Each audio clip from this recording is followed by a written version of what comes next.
Welcome everybody to Movie Talk. My name is Matt Cooper, and I'm joined on the couch by Dylan DeGarro, Mackenzie Moy, and Megan Snyder. And we're talking about the epic conclusion to the Star Wars Skywalker Saga, Episode 9, Rise of Skywalker. So guys, what did you think of the film?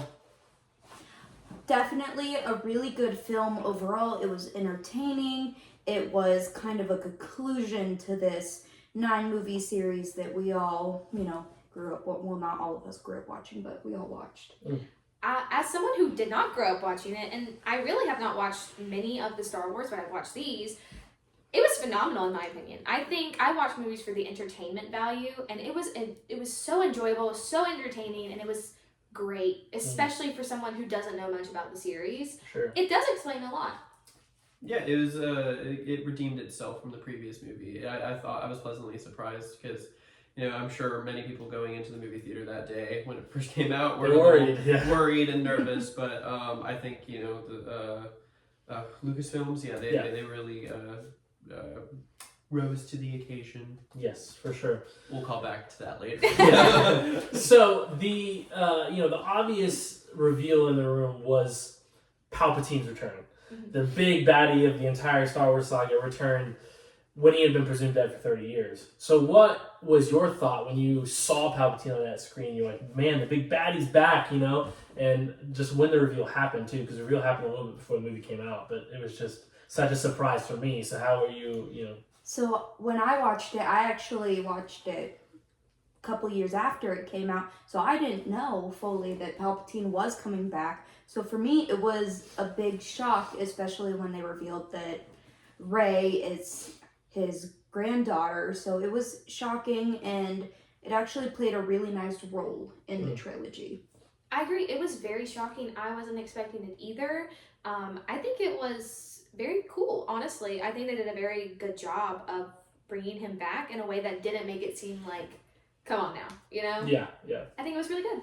I was very suspicious at first. I was Yes. like, okay. I was, again, going to the movie, I was very worried. And so I laughed. And then as, I was kind of nervous as it kept going. But then I was eventually got more settled with the idea. And I was like, oh, okay. And because I'm not a huge Star Wars nerd. But yeah, when he found out, what I was truly surprised by was finding out that he was her grandfather. I was like, oh, that makes more sense now. So I was a little shocked. And I think that the funny thing was, people were predicting who Rey was from the start of the sequel trilogy. Who was she related to? There was Kenobi. She was related to Kenobi because she was the only other British.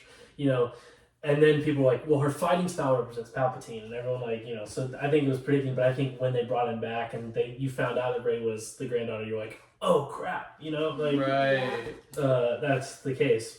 Well, we all know that in 1977 is when Star Wars, started, and then it's been 42 years in 2019 when they created Rise of Skywalker. And Rise of Skywalker's job was not only to wrap up the trilogy, but wrap up the entire 42 years worth of Star Wars material.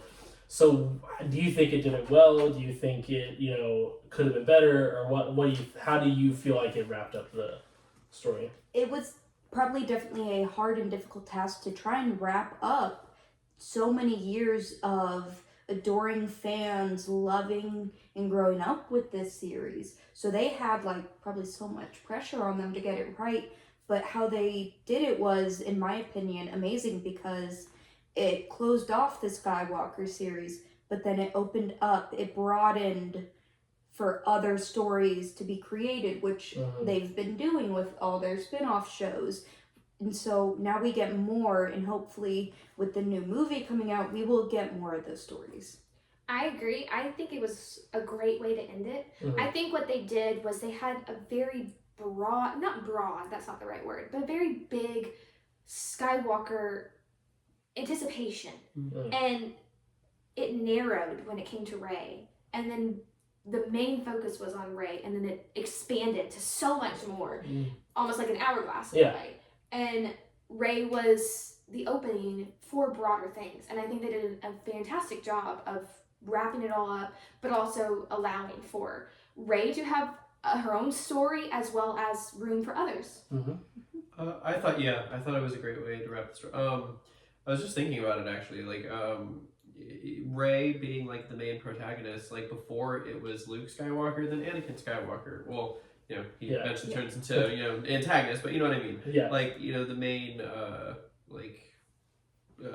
figure. And so I thought it was really cool that she technically, you know, because that's why everyone was anticipating. She must be a Skywalker in some way or whatever, but she's not. She's not. And that shows you that, I mean, that's the whole, I think, moral of the story is that good can be found anywhere, and that you know, it's not about a name, it's about what you represent. And so it wasn't all about Skywalker, even though they had a, you know, great story and standing, but yeah, it's pretty cool. Yeah, I think, you know, the thing I really liked is, you know, you had Luke as your main protagonist in the original trilogy. You had Anakin as your main protagonist in the prequels, and those were both boys. Yeah. And then you get the sequel trilogy, and it's the girl as the Jedi, and not, you know, the girl's not the side character that the protagonist loves or, you know, is related to. It's she's the main character, and she's got the men behind her, you know, as the secondary protagonist. And so I think that was a big change for And Star there Wars. wasn't really that much love interest. Yeah, There exactly. wasn't a whole plot point of just love. Yeah. The last question I had was, what do you think is the overall theme of the movie? What do you think they were trying to tell? So through the 9 movies, there were a lot of themes. But for this one, our last movie of the, you know, saga, I feel like it was family isn't just blood. You can find family anywhere, because Rey starts out as this orphan. You know, her parents left her when she was young for good reasons. But throughout the 3 films, we had seen her start, you know, finding people, bringing them into her own personal family. She finds Leia to be her mother figure, and Han and Luke to be like kind of her father figures. And then at the end, when she says, "My name is Rey Skywalker," it just shows her embracing the family. I think love is a very prominent theme within all of the movies, not even just this one. But you see Rey has so much love in her heart for her family and for her friends, but then also for people she may not know or people who have even hurt her. Kylo Ren is a prime example of this. He did so many bad things, especially to her as well. But at the end of the day, she showed her love for him by saving him when it came down to it. And her love was absorbed by him to the point that he was able to love as well and save her with that love when the time came. And I think it's such a key theme because love will conquer all, and it really shows it throughout all of the movies, is that love is so powerful and can even heal. Yeah, I agree. I think it's rising to the occasion. Because, I mean, well, both, because, I mean, yeah, the main story eventually becomes like this thing between, Ben and Rey, but at least those are the people that come to mind, that she had pretty much like all the odds against her, you know, a lot of responsibility, just like, you know, Luke, just like Anakin, and you know, it shows you how people, you know, respond to these types of situations in their own way, and she rose to the occasion and overcame her worst fears about her past, her realizing that there's nothing to be afraid of, and then then Ben, the way he,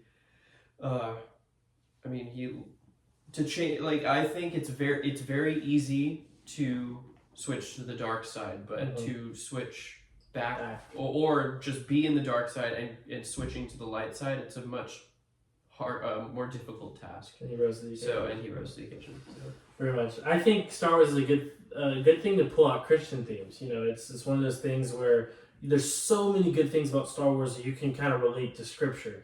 One of the themes I took out of this is overcoming fear. Rey was afraid of her past. She was afraid of who her grandfather was. She didn't want to become that darkness that was inside of her. And so she lost hope. And I think as Christians, we lose hope sometimes because we are a sinful people. We have that sinful nature in us, and we lose hope that we can be forgiven. And then God comes in our ear and says, hey, look, I'm with you always. I'm going to forgive you. Isaiah 41:10, the beginning says, do not fear, for I am with you. Do not be dismayed, for I am God. it is, he's literally in our ear just telling us, you don't have to be afraid. And Luke was in Rey's ear saying, you don't have to be afraid. You're a Jedi. You can do this because good always faces evil. So I think Star Wars is a perfect movie series to pull out Christian themes from and tell somebody that doesn't know Jesus the gospel story and the story of Jesus, because everyone knows Star Wars, so they can relate to that story, and that story can relate to Jesus, and therefore you can lead somebody to Jesus through that, these stories, these beloved stories that everyone loves. So thank you all for joining me. Do you have any final thoughts before we leave? May the Force be with you. May the Force be with you. I'm Matt Cooper, and thank you for joining Movie Talk. May the Force be with you, and we hope to see you next time. Bye.